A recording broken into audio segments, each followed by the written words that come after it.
Back to the booth, and as promised, we have a top 8 draft coming up. Yeah. Who are we covering? Tell me. We are covering Jonathan Danz from. He originally is from Germany, but he lives in Vienna for like 10 years already or longer. So he basically is a local player to some extent.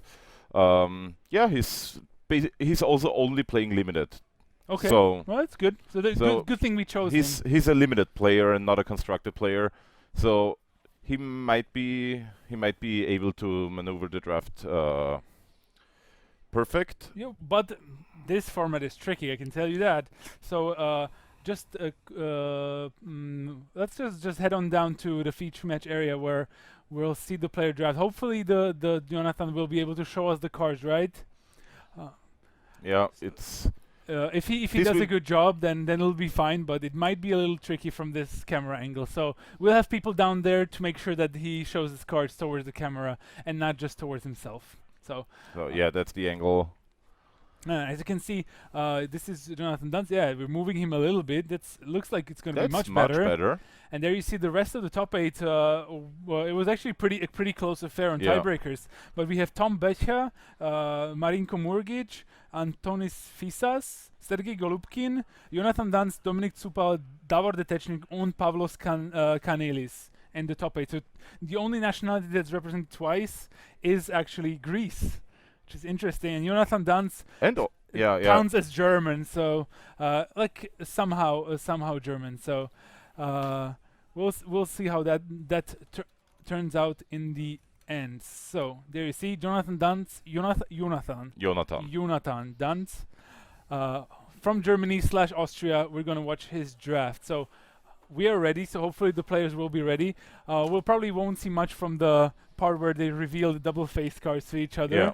But that doesn't matter. We'll just focus on what he's drafting and so on. To his left, he is probably the most accomplished player at the top 8. I remember him. Do you know him? Yeah. So tell me something about Davor Detechnik. He crushed me in the top 8 of GP Prague earlier. No, it was last year already. This time last year. Was the first GP of this young season, which qualified me for the Pro Tour again, and And him as well. Yeah, if you don't know him, he's also known to be playing with Team Cabin Crew. A good friend of Robin Dollar. He's a very friendly person, very nice. Yeah, very great, very nice guy. So there's the 2 cards. So what double face card does he have? Okay, it's a level pacifist. Which usually is not a first pick. In a weak pack it could be. So we'll see what the rest of the pack is. We'll also see Davor. Oh yeah, there's 2. One is Ormondal. So that's Westvale Abbey. What do you think of Westvale Abbey as a first pick? I think it's fine. You think it's a first pick? Yeah, I think it's fine. It depends on the pack. If there's something if there's not a good rare, I would pick something else. But Westvale Abbey is also nice that it doesn't have any color. Yeah. So I don't know what the other card is on his left. It's a blue. Yeah. Blue flip card. You can Daring Sleuth or something like that. Daring Sleuth or maybe like the. I cannot tell. It's Uninvited Geist. So. Well, they are not in the revealing process yet, so... Okay. Yeah, they're trying to figure it out. So, remember, the players only need to win 1 round. That's the most important thing. You don't need to have a 3-0 deck, but you really need to win the first one. Sometimes in these drafts it can happen that you're going to be in a good spot because you... just because your opponent drafted a bad deck. Yeah. So, but of course, okay, we tried to do some camera work there. Let's see what the rest of the pack is. So, Rabbit Bite is good. Pour Over the Page is Geist Blast, Slayer's Plate. This is a pretty weak pack, I would say. I like the Pacifist. I do like the Geist Blast as well. And the Rabbit Bite is solid as well. I think there's something going like you pass the green cards and you take something else.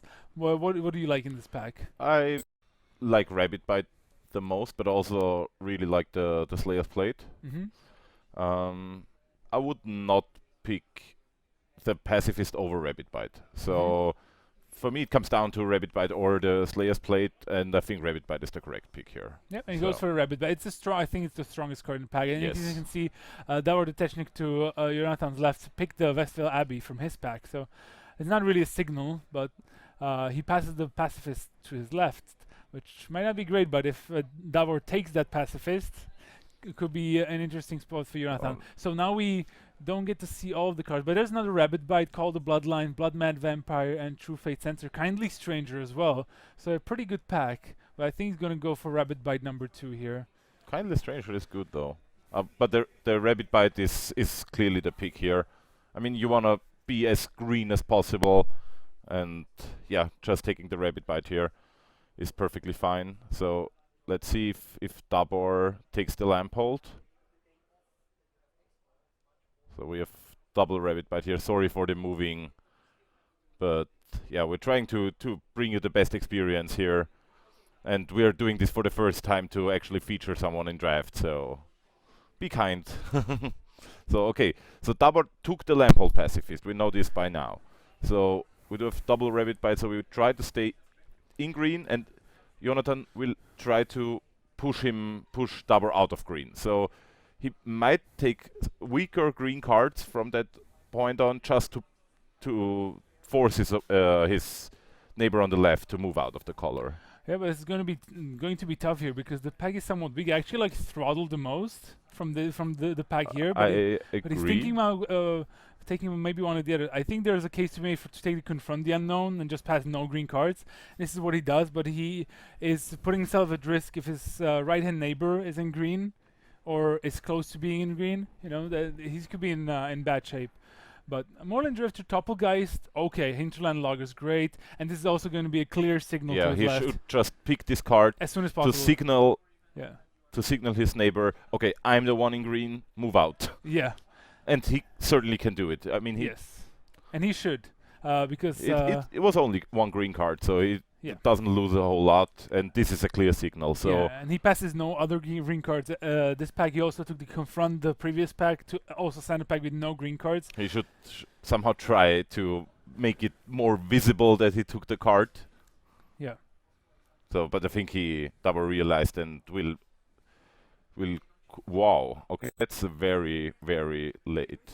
Neglected Heirloom, you mean, or the Scavenger? This card. This card, yeah. Neglected Heirloom, the +1/+1 equipment for 1. Yeah.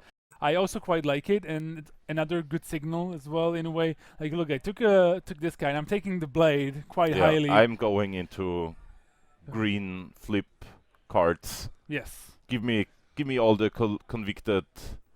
Convicted killers, even though they are not that great, I take them. Yeah, and I think at this point to his left, Davor the Technik has had to be firmly out of green, and hopefully he jumped into red here. There's not a great pack. I like Goose. I like the Intrepid Provisioner, and it's green, so he's still basically monocolored. But I do like the Moorland Drifter. I do like the Moorland Drifter. I do like the Ghoulsteed. I don't know if this will be the green deck for this card, because it's either great or pretty mediocre, let's say, because green has a lot of 4-drops, so you end up not playing this card. But we'll see. There's a couple White seems to be somewhat open. Yeah, there's another Intrepid Provisioner. So and there's also so blue is also like but I love blue cards. Yeah, you love Gone Missing. It's I think this is about the right time for it. Yeah, no, but it's clearly the white card should be the pick here. I don't agree. I would still stay on green, because I think he's already passed up so much white that I think if Davor is reading the table well, he should be in white black, and there's no red to be seen. And wow, Erdval Illuminator still in the pack. As you can see, blue is quite open. I underestimate your Gone Missing here. There's no way that card. This card is ridiculous. I think it's one of the best uncommons in the set. And yeah, I think so too. It shouldn't be making its way around table. And no, certainly not. This card is so good. Also, the pack was also Uninvited Guys and Sleep Paralysis. So I think what everyone was thinking is like, oh, but there's so many good blue cards. Pour Over the Pages will as well. Yeah. Oh my god, I'm dying here. I'm telling you, I really love blue cards in this format. Yeah, I like blue cards as well. But like the first couple packs were like there was almost nothing blue. Agree. And there was a couple cards, but nothing great. And I really don't like that Jonathan just forced his way into white. We'll see if Davor... Jeez. Jeez Louise, there's just more blue going. I like both Press for Answers and Storm Rider Spirit. Of course, they're not high picks, but they're really good role players in some decks. Especially Press for Answers is really nice with Earthwall Illuminator, getting the double clue going, and things like that. Also could have easily moved into blue. He wouldn't have lost anything through it. Yeah. Yeah, exactly. He was just basically mono green. Yeah, and then he get too married to the white cards he picked. He could have had it's only one gone missing into a blue card into another good blue card. Yeah. And green blue is completely fine if you have those sorts of cards. A lot of surgeries going around here. Yeah. That's crazy. So there's going to be at least one good blue deck at the table, you think? This deck, there are drafts where there's only one person drafting blue on the table, and if you're the lucky guy, I think you're in very good shape. Yep. Nagging Thoughts is late, but I think Jonathan is in a good spot here in this draft. The one thing I didn't like about him branching out into white, I could see it for the Inspiring Captain, but I think at this point you want creatures. Yes. Because you already have the double rabbit bite, you already have the lawyer, or you have the equipment that flips, and so you have a lot of non-creature spells. You need to focus on the creatures, and he took the Strength of Arms in a pack where he could have had a really good creature. So it's just a shame, but he's going to have to go prioritize them because his creatures just seem bad. As you said, he will focus. He will focus on creatures. So creatures. Okay, there's a flip card, checklist card. Which flip card does he have now? Okay, it's the Breakneck Rider. Yeah, the 1/1, right? Yeah, no, that's the 3-mana 3/3 that flips into 4/3. Oh yeah, okay, yeah. I don't know what Neckbreaker is the other side. That's the only easy one from all the variables. Breakneck Rider into Neckbreaker is very nice. We don't see what anyone else is picking. We'll try. There's a Cursed Witch to his left and a Aberrant Researcher to his right, I think. Not sure. It's a blue one. Maybe it's a Thing in the Ice. Not sure. So let's see what the pack has. So Kessig Dire Swine, Groundskeeper, empty pack. Empty pack. That's a very, very, very bad pack. For him, for sure. Like Breakneck Rider is a great card, and I remember our teammate from Team Eureka said, never leave the house without a swine. So that's me, right? I love the swine, but it's not that great in green-white though. But he's probably just going to take another strength of arms here. Yeah, like I would have understood his approach if he had went to white a little sooner, because he would have like doubled Moorland Drifter, which he passed to signal the green. But then jumping into that, I don't like it. I'm not sure if white is the right place to be here. You just, by the way the packs fell. Let's see. There's the Cursed Witch. At least there's a very important 2-drop. It's a bad 2-drop, but it's a 2-drop. Yeah, Devil Thorn Fox will probably make it into pile because he's just lacking. Stoic Builder, he can probably pick one up later. Now there is no way he can move out of white here.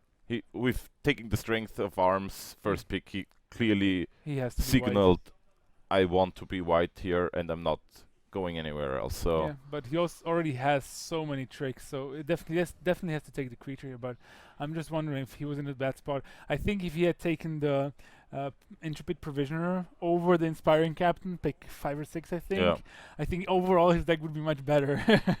But he couldn't have known at the time, of course. Like I'm acting as if I know exactly what was going on. But that's a good pickup here. Yeah, but Trace confirmed. That's fine. That's an easy Thoughtless Cathar. And I think he has to breathe a sigh of relief, but because we haven't seen any green cards from this, it might actually mean that Davor stayed in green, which would be very hard to do. But if he had, he had Vestvia, been Flammable Pacifist. But if he gets the white cards, it's not that bad. So yeah, exactly.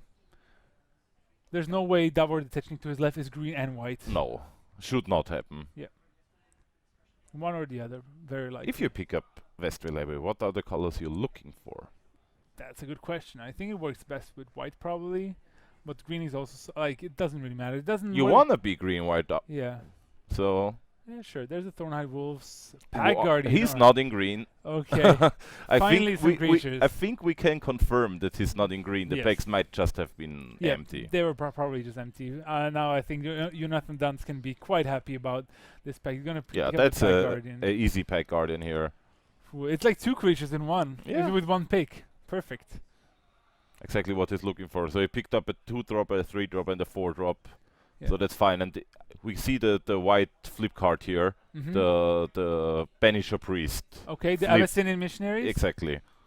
So he's gonna be. That's really good with the neglected heirloom he picked already. No, but it wasn't in the pack. So we can pick up the swine, the fork, or the Geist. I would pick the Geist. I think the Geist is correct. Hey, he's pretty high on 4-drops already, so he doesn't. He picked the white. It looks like he picked the white card. Okay, so he is white. Yeah. So, but as I said, he's either green or white, and it's probably white because of the Moorland Drifters. I think if Dower picked up the signals correctly, I think he can have a pretty good white-black deck. Yes, because there was the somewhat late throttle that I liked in this pack already. Yep. So let's confront Grafmole. Grafmole is fine. Yeah, I like Grafmole. He could pick up the human if he wanted to build up the synergies with the Provisioner he has and so on. I think Grafmole is just a better card. Yes, I agree here. But he won't be super human based, so he won't have that many payoff cards, I think. So I would pick the better card in general, which is Grafmole, but it's fine. Yeah, but I mean, he already has an equipment, so and a pretty good one at that. So I can see the appeal of taking the Militant Inquisitor, even though I just like picking up better cards. Okay, that's a really late Moorland Drifter. That's a very nice pickup here for Jonathan. No, you don't want to pick Traverse. No, but it also makes me think like if Dower is passing up the Moorland Drifter, he's probably picking up some really good cards for his own deck. So I would think that there's... Or he maybe has just a lot of 2-drops already. Yeah, he could have already picked up some Moorland Drifter, but I don't think there... Can you ever have enough? Yeah, I think... Yeah, I think you're capped at 6 or 7, so...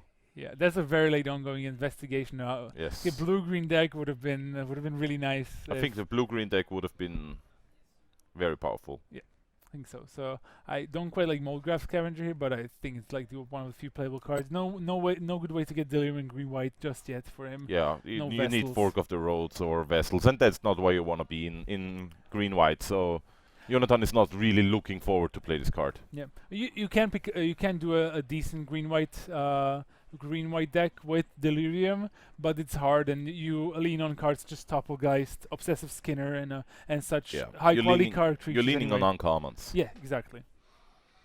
And you still need the commons to make it work, because otherwise it's somewhat tough. And you, for example, like Angelic Perch is the best card in that particular card combination. We have really late Stoic Builder. Like, it seems like there were not that many green cards in this pack in general, so I think. Okay. What do you think about this pick? I didn't like the 4-drop. Like, he already has too many. Yeah, exactly. Oh, that's what I was thinking. I would have picked up the Stoic Builder there. Yeah. It's a human. It's a 3-drop, and we are lacking 2 and 3-drops in this deck, and we already that's our 4th 4-drop already. Yep. So he should have. I think he should have picked up the worst card, but he also has the one of the lands already. Yeah. And if he picks up a Fork in the Road, it's just a perfectly. Speaking of which, it's a very late Spiteful Motives. Yeah. He passed it as the last pick. That should never happen. This card, no, he picked it. Oh, he picked it? He passed the Fork in the Road. Okay. But this card is very undervalued. The card is very good. It looks so bad because it's an enchantment, and you usually don't want to run creature enchantment in limited, but this is a combat trick. Just see it as a combat trick, it's perfectly fine. And they still have to deal with it. Yeah. That's the thing. I think Jonathan had a very rough start to this pack. It was the 5th 4-drop already, so... Yeah, but he's picked up some 2-drops in this one, so that's fine, but... I also picked up the late Wolf. I think it's fine. The deck is fine. I'm not saying the deck is bad, but it just... Yeah, now he realizes, there are a lot of 4-drops here. He does indeed. But tricks are nice. It's fine. It's fine. It's perfectly fine. He just needs... He needs to do the same as Impact 2, just pick up creatures. You're not looking for spells here. The only spells he needs are like super high-end quality cards, such as Griff Spoon and so on, that could really improve his game plan. At least... And that would be a fine pickup. Yeah, Hinterland Logger, 2-mana 2/1, that can flip into a 4/2 trample. It's a solid 2-drop, and I think there's not much else. Like, he can pick up something better, but it's already a good baseline that he's looking for. Okay, we're gonna look around a little. To his right, there's a red card. I think it's a gossipmonger actually. Gatstaff Arsonist to his left. So I think if he picks up the wolf here. Oh, there's another Westville Abbey. Ooh, interesting.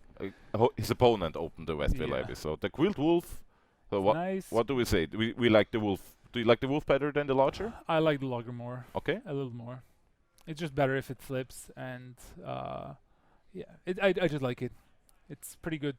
I like the fact that sometimes you can pass and flip it. It's very relevant with your rabbit bites and such things. Whereas with Quilled Wolf, it's a little harder to make work. And also the problem with his green white deck is doesn't have many 3-mana 3-power creatures. Like there's the Bywaker and the Dauntless Qatar, which are the best. He only has one of them so far. So I would like to see him pick up this one just to get a little more power in general. I agree. And it's also better because of the neglected heirloom he has, so he wants more transform cards. And the Town Gossipmonger is going to be great if he gets it past, but if the guy to his right took it, no, he didn't take it. So now we are exactly at the spot where we were before the pack. Do we want a third rabbit bite or do we want the creatures? And I'm leaning. I would pick up the Gossipmonger here for sure. Even though I don't think it's close.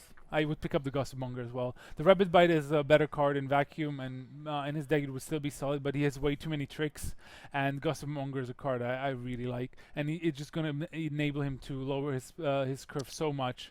He's not sure himself. I think it's close. But yeah, okay, he went with the card. Good job. Yeah, good. I'm happy we picked him for a draft. This was a tough pick. It's a tough pick, and we both agree that he's going into the right direction here. Yeah, the Gloom Widow is a fine pickup here. Yes, Gloom Widow's fine. It's exactly what his deck needs to do. It's a 3-power 3-drop, as I talked about, and he just needs it to get the curve going. The ability is sometimes also relevant if you're in a race situation. Can also actually get to block some fires, which is nice. I don't think he really needs to aim high. He already has double rabbit by double confront the unknown, double strength of arms. Exactly. So he's good with spells. As we say, he just wants 2 and 3 drops, or maybe 1 drops, but I mean there was the Inspector Gossipmonger in the same pack, so. Yeah. But his deck's turning out nicely. If he can pick up one more good true drop, he'll be in great shape. Oh. Okay. Seasons Past. I would. It's such a bomb. I think I would pick the Sage of Ancient Lore, but the card's very overrated. And I don't think it's very good. But there's not much else. There's just not much else. You don't pick the 2-drop here? 2-mana 3/1? No. No, you still like this better. Yeah, the 3/1 just one of the least impressive. I would take like Thraben Inspector over the Sage, but not at this point not the Devil Thorn Fox. Yeah. But I've not been very impressed with the Sage. But at least it's another flip card that he can put to good use. So. Yeah, this card looks much better than it actually plays out. It's not a bomb whatsoever. So no card here for us. I mean, that's a decent sideboard card. You don't want to run it in your main deck. Yep. I like Watcher in the Web, but he's at his best in black green, and not in green white. So it's a fine sideboard card. Against some decks, it's actually very good. Yeah. But I do love Silent Observer more than others. So. Yeah, I can get behind Silent Observer, no problem. Yeah. Brain in the jar. Alright, for me this is easy Harvest Hand. Yes. And he's going to play it as well. I think it's a very good 3-drop to have in his deck. Absolutely. Especially because he has also the Militant Inquisitor already. And the ability is just pretty nice. It gives you nice use out of those 2-drops, which might not have enough punch in the mid-late game. So, and the Harvest Hand can trade off and still have a relevant effect. The card is absolutely underrated in my opinion. Also comes around pretty late. Yeah. Agreed. I still would like to see one more creature. Like the cards in this pack are pretty good, like Amalgam and the Corpse Trawler, the one that the one gives you 2 zombies are fine cards as well as the Drownyard Explorers, but at this point, I should probably just take the Swine, just to be sure. I would also pick up the Swine. No love for the Swine. Yeah. Amalgam is not impressive, though. Even after playing in dedicated like zombie decks, where you have like the Corpse Trawler is really good. Yes. All right. Oh, okay. I don't think he made this work. No. Just not enough. But the pack's so weak that I would probably just maybe take the Mentor or a Foul Orchard. All right. Yeah, it doesn't matter. He's not playing any of those cards, Yep. so. Agreed. And he will not board in the second Watcher, so Yeah. he's not losing anything by picking up the Wolf Enchantment. His deck might be a little awkward. Like he might be like lacking 1 or 2 cards. Which is why I would have liked to pick up the Keswick Dire Swine and Yeah. yeah. None of these cards are very interesting. I did put Drowneyard Temple to very good use in one draft deck. Seriously? Yes, it was actually very important. I had Tormenting Voice. I was green-black, so yeah, it was actually kind of nice. He probably should pick up the Clipwing for a sideboard. It was actually has one already, so yeah, true. well, It's that's still he will not play this card, so. That deck with Drowneyard Temple had double Vessel of Nascency and a Pale Rider of Trostat, so it's really easy to get into graveyard and then like ramp up your mana and so on. So I would say Epitaph Golem here, a card that's known for its combo-ishness. I think Jonathan Danz, like counting out the cards that he picked, I think he will probably be forced to run one of the Watchers, maybe as his 23rd card. Unless he's going to play the Equestrian Kill or something, it's going to be tight on the cards because he didn't pick up that many cards in this And he had a great, he still had a great pack 3. Yeah, it was okay. It was it was not great. It was okay. Pack 2 was really good for him. Yeah. But he did I mean, that was the payoff. He did a really good job signaling. He cut the green super hard, and while managing to pick up enough green cards in pack 2, together with the white cards that got through Davor Detechnik on his left. So we'll see how his deck is going to go in the end. But yeah, that was the draft of Jonathan Danz in the top 8 here of the RPTQ. He needs just one more win. One more win. One. To go on to the Pro Tour to Sydney, which is actually kind of nice because, Australia and Austria, they're 2 different things. It's not the home Pro Tour. No. Unfortunately, you wish. I would love to play Proto Vienna. It's a great city. Yeah, I agree. But we have Dublin next year, which is nice. It's nice. But Dublin in February probably is not going to be that great. It's going to be snowy, windy, cold, I don't know. Yeah. Oh well. So yeah, that's it for the draft. So we're gonna have the players. So we're gonna let them build their decks. Obviously, write it all up. We're gonna have a look at what decks they build and the pairings, and then we'll bring you the live coverage of the top 8 match. And we'll try to bring as many top 8 matches as we can. Yeah. They're going to play simultaneously, but if we have a short match, then we can hold one match, bring you some of the others. So definitely a lot of Magic still to be played. And with this weekend, with no GP video coverage, you'll get us some more. So don't go anywhere. We'll be back with the top 8 shortly.